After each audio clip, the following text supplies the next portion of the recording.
जो नहीं चाहते कि बेटियां देश पे गौरव करें। देखो यहाँ हरियाणा के ज्यादा लोग मुझे दिख रहे हैं, खास के सम्मानित लोग भी हैं, हमारे नेतागण भी हैं।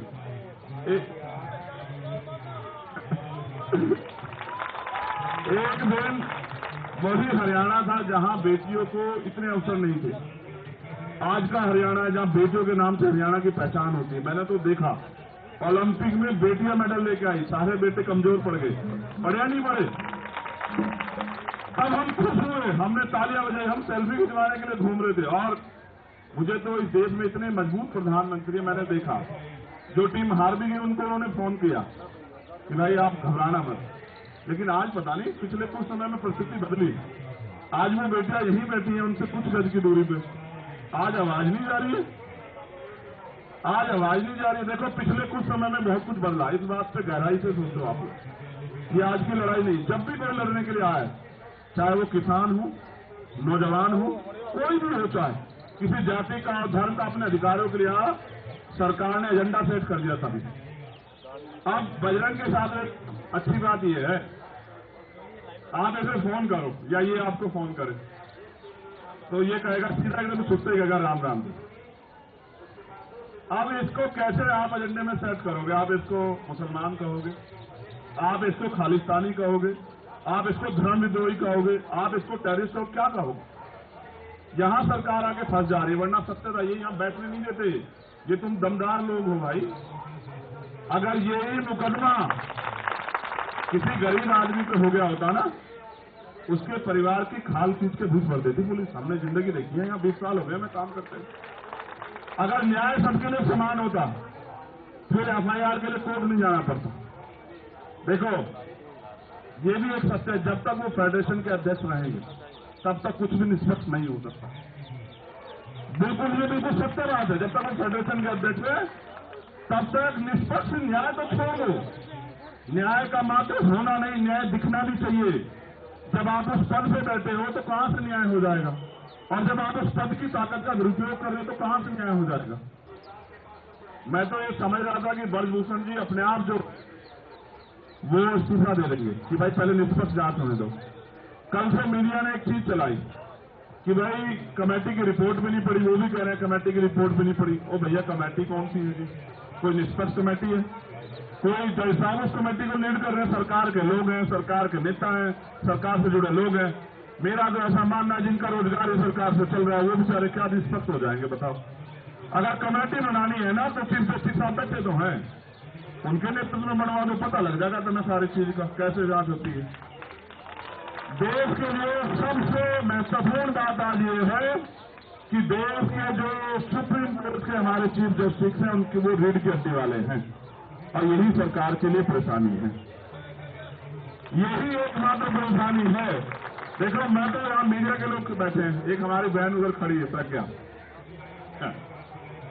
मैं तो ये कहना चाहता हूँ सुप्रीम कोर्ट के चीफ जस्टिस साहब से भी कि गरीब आदमी सुप्रीम कोर्ट नहीं पहुंच पाता, आपको उसको सरल बनाना चाहिए। 2-3 लाख रुपए नहीं है लोगों के पास कि लोग सुप्रीम कोर्ट आ जाए, जबकि वो न्याय का सबसे बड़ा मंदिर है। अगर कमेटी बनानी है और ब्रजभूषण सिंह जी को सुनेंगे मुझे तो कमेटी बनवा दीजिए ना चीफ जस्टिस साहब के नेतृत्व में, हम भी मान लें। और हम तो क्या कह रहे हैं, हम तो निष्पक्ष जांच की बात कर रहे हैं ना। निष्पक्ष जांच तब होगी जब ब्रजभूषण जी इस्तीफा दे दें। आप मेरी एक बात को गलत साबित कर दो, डिनाई कर दो। अगर यही पोस्टों के एफआईआर किसी और पर हुई होती तो क्या वो आज बाहर घूम रहा होता? क्या बता रहा आप सब लोग बता दो। अच्छा देखो बोल दो सर। अच्छा देखो एक चीज और सुनो, पिछले कुछ समय से ट्रेंड बदला है। आरोपी के पक्ष में पंचायत होती है, आरोपी के पक्ष में डिबेट होती है और हमारी सम्मानित मीडिया खड़ी है, ये उसको डिफाइन करने लग जाते हैं बार बार। देखो भक्ति से काम नहीं चलेगा। भक्ति तो आसाराम जी की भी बहुत लोग करते थे, नहीं करते हैं, बता दो। उदाहरण बता रहा हूं, एक मिनट समय उदाहरण बता रहा हूं आपको। जब तक उन पे कोर्ट का फैसला नहीं आया, जो लोग उनको आराध्य मानते थे उनको पूछते थे, मैं पूछते नहीं पूछते। जब कोर्ट का फैसला आया तभी तो पता लगा ताकतवर है तो क्या अपराध नहीं कर सकता है? क्या धर्म का छोड़ा उड़ने तो अपराध नहीं कर सकता? कर सकता है। हरियाणा के लोग तो राम रहीम जी के गवाह। बताओ, आप इस बात को नोट करो। देखो पैरोल मिलती है, सब कुछ मिलती है, आम आदमी को दिला दो पैरोल। ये क्यों है? ये इसलिए है कि सत्ता पक्ष अपने हिसाब से एजेंडा सेट कर रहा है। देखो, मैंने 2 उदाहरण इसलिए दिए कि जब आसाराम जी पे अगर कोर्ट ने तय कर दिया और फिर कोर्ट ने सजा की, तो जब आसाराम जी, राम रहीम जी के निर्णय में हमें पता लग सकता है कि कोर्ट सही है, तो ब्रजभूषण जी का फैसला भी कोर्ट में छोड़ दीजिए। आप क्यों डिसाइड करने लगे हैं? उनको गिरफ्तार तो होने दीजिए, सब ताकत कम तो होने दीजिए। जब वो सत्ता में बैठे हैं, ताकत में बैठे, कैसे न्याय हो जाएगा? ऐसे न्याय संभव नहीं। देखो, हमें गौरव करना चाहिए कि किस माहौल में हमारी बहनें और हमारे अंतर्राष्ट्रीय खिलाड़ी जिन्होंने देश का प्रतिनिधित्व किया, आज वो यहां हैं। परसों रात पता लगा था बिजली काट दी, पानी काट दिया। गड्ढे, चलो चिंता मत करो। देखो, मेरे साथ थोड़ा सा ना, मैं नया काम अपना कर रहा हूं। बजरंग साक्षी बैठी है हमारी छोटी बहन। अगर ये काम ना होता तो मेरा गड्ढा यहीं गिरवा देता मैं।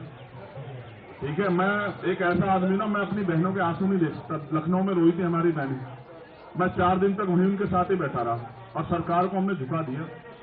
सरकार को फैसला लेना पड़ा कि नहीं, ये गलत है। तुम्हारे आंसू देखते हैं ना तो कलेजा छलनी हो जाता है। मेरी बहनों, आंसू मत बहाना। तुम्हारे एक एक आंसू पे लहू का आखिरी कतरा बहा देंगे हम लोग। क्या बात करती है?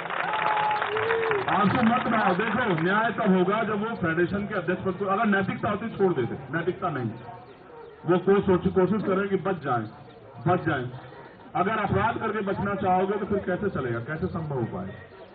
इसलिए देखो, प्रधानमंत्री से हमारी कोई लड़ाई नहीं, क्योंकि ये सवाल ये कि जब आप सबके आंसू पूछ रहे थे, जो हारा जो जीता, जिन्होंने देश को गौरव किया, तो आपकी तरफ से एक आदमी तो आता उनके आंसू पूछने के लिए। और अगर देखो, मैं ये भी कह रहा हूं स्पष्ट, यहां हमारे सभी भाई मौजूद, जाति, धर्म, पार्टी, सब चीजों पर उठ के, अगर किसी सरकार के अलावा किसी दूसरी पार्टी के लोगों से अपराधी जुड़ा होता तो सरकार के लोग हिला कर रख देते सब कुछ। लेकिन बुरा ये है कि सरकार से जुड़े हुए लोगों पर आरोप है। तो आप ये देखो, उनके यहां भी महिला नेता, एक महिला नेता अगर ये कह दे, कहते ना जमीन जिंदा हो तो आदमी इंसाफ की बात कर लो, यही कह दे कि भाई निष्पक्ष जांच हो जाए। बताओ, दिख नहीं रहा? इतनी बड़ी बड़ी नेता उनकी पार्टियों में है, नहीं दिख रहा है। ये तो कह दो निष्पक्ष जांच करा दो, इसी का दबाव हो जाए। अगर आप सब लोग देशवासी मेरी बात पे गौर करें, अगर अपराधी हमारा है तो हम चुप रहेंगे, अगर अपराधी दूसरी पार्टी का तो हम बोलेंगे। इसको जिंदा रहना कहते, जो जिंदा रहना नहीं होता। ये तो मुंह दिखाई की बात हुई।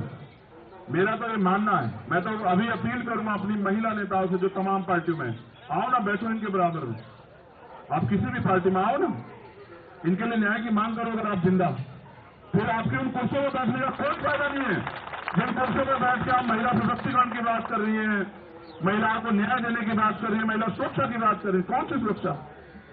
जिस देश में अंतर्राष्ट्रीय खिलाड़ी सुरक्षित नहीं है, वो बच्चा सुरक्षित नहीं है जो देश को गौरवान्वित करती है, तो कौन सी सुरक्षा की बात कर रहे हैं?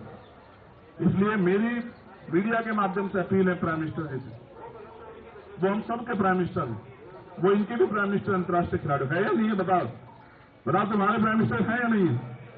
इनके माध्यम से हमारी 2-3 अपील ये हैं। पहला, वो नैतिकता के आधार पर ब्रजभूषण छोड़ दे और जांच होने दे, पहला।